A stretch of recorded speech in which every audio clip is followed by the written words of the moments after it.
ভাইফোঁটা রাখি পূর্ণিমার টাইমে না আমি আমার ভাইদেরকে অনেক বেশি মিস করেছি এবছরে। তোমরা ব্লগটা দেখলে। বড় ভাই বাইরে কাজে ছিল, ছোট ভাইও ছিল কিন্তু ও কিছুদিন আগেই জাস্ট এসছে। আর আসলে কি হবে, আমার শরীরটা খুব একটা ভালো না বলে আমি দিতে পারিনি। হ্যাঁ, আমার দিদা দিয়েছিল, আমার মা, মাসি সবাই দিয়েছিল জানো তো। তাই জন্য আমার কান্না পাচ্ছিল যে আগের বছর আমার 2 ভাই ছিল, কত সুন্দরভাবে আমরা ভাইফোঁটাটাকে সেলিব্রেট করেছিলাম, কিন্তু এবছর করতে পারলাম না। আর মাসি দেখো এখানে কিন্তু চলে এসেছে আমাদের বাড়িতে। আর মাসি এত বড় বড় কাঁকড়া নিয়ে এসেছে জানো তো, দেখলে এত ভয় লাগছিল না আমার।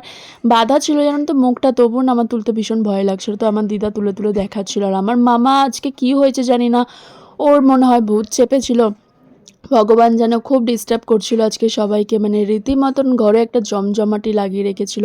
আর এটা হচ্ছে আমার সারপ্রাইজ গিফট, যেটা 1 সপ্তাহ ধরে আমার চোখের সামনে ছিল। একটা তো গেস করতে পেরেছি, একটাতে ছিল ডায়েরি, আর আরেকটা দেখতে হলে কিন্তু কালকে ব্লগটা দেখতে হবে। আর এটা ছিল সারপ্রাইজ গিফট ভাইদের তরফ থেকে, অনেক বেশি সুন্দর ছিল। আনবক্সিং যত করে নিয়েছি, কিন্তু শর্ট ভিডিও কালকে আমি পোস্ট করব, অবশ্যই দেখে নিও। আর একটা তো বলেই দিলাম ডায়েরি ছিল, আর একটাতে কি ছিল সেটা ভীষণই স্পেশাল ছিল।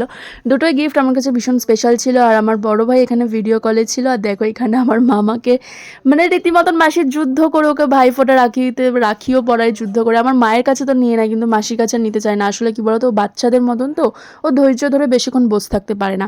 আর এখানে রয়েছে ছোট ভাই এবার দিদার কাছে আসছে। ও তো জানেই না যে আমি দিতে পারবো না। ও বলছিল কি ও দিদি দেবে না, মা বলছে না। এবারে কি হয়েছে জানি না কেন, মানে বড় ভাই নেই বলেই হয়তো জিনিসটা বাধা পড়ে গেল। আর দিদা এখানে ওকে দিয়ে দিচ্ছিল, আর এখানেও ভাইকেও তাপ দিয়ে দিচ্ছিল। আর ভাই বলছিল কি দিদা আমাকে মিষ্টি খাওয়াও। তো ভাই এত বড় একটা হা করেছে, দেখো কত বড় একটা হা করেছে মিষ্টি খাবে বলে। খেয়ে নিল। খুব ভালোই মজা করেছিলাম, কিন্তু আমার একটু মনটা খারাপ ছিল, কারণ 2 ভাইকে আমি পেলাম না। রাখি পূর্ণিমাতেও পাইনি। আমার বাবাকে এখানে বলছি বাবা একটুখানি তাকাও, তো বাবা ভুঁড়িটা একদম চেপে নিয়েছে। আর এখানে মনটা আমার না ভীষণ খারাপ লাগছিল। তো ছোটো ভাইয়ের সাথে একটুখানি ফটো তুলে নিলাম। আর এখানে কি একটা জানি না ড্রিঙ্ক দিয়েছে, যেটা না কেমন ব্লু কালার, কি বাজে একটা খেতে, ফ্রুটি টাইপের ছোটো ছোটো বক্সের মধ্যে পাওয়া গেছিলো। আর কালকে আমি ইভেন্টের কাছে গেছিলাম, সেই পকোড়াগুলো রয়ে গেছিলো। আর এখানে স্যালাড, ডাল, এখানে চিংড়ির একটা কালিয়া টাইপের করেছিল ঝাল ঝাল। এখানে ভাজাভুজি করেছিল, পটল ভাজা, উচ্ছে ভাজা, করলা ভাজা, আলু ভাজা। আর এখানে রেয়াজি খাসির মাংস করেছিল, চাটনি করেছিল। পাঁপড় ছিল না বলে চাটনিটা আমি খেতে পছন্দ করছিলাম না। 2 দিন পরে আমি পাঁপড় ভাজা দিয়ে খেয়েছিলাম। আর দেখো রাতের বেলা ছিল তোমার চিলি চিকেন ফ্রাইড রাইস, যেটা আমরা পরের দিন খেয়েছিলাম, রাতের বেলা করেনি।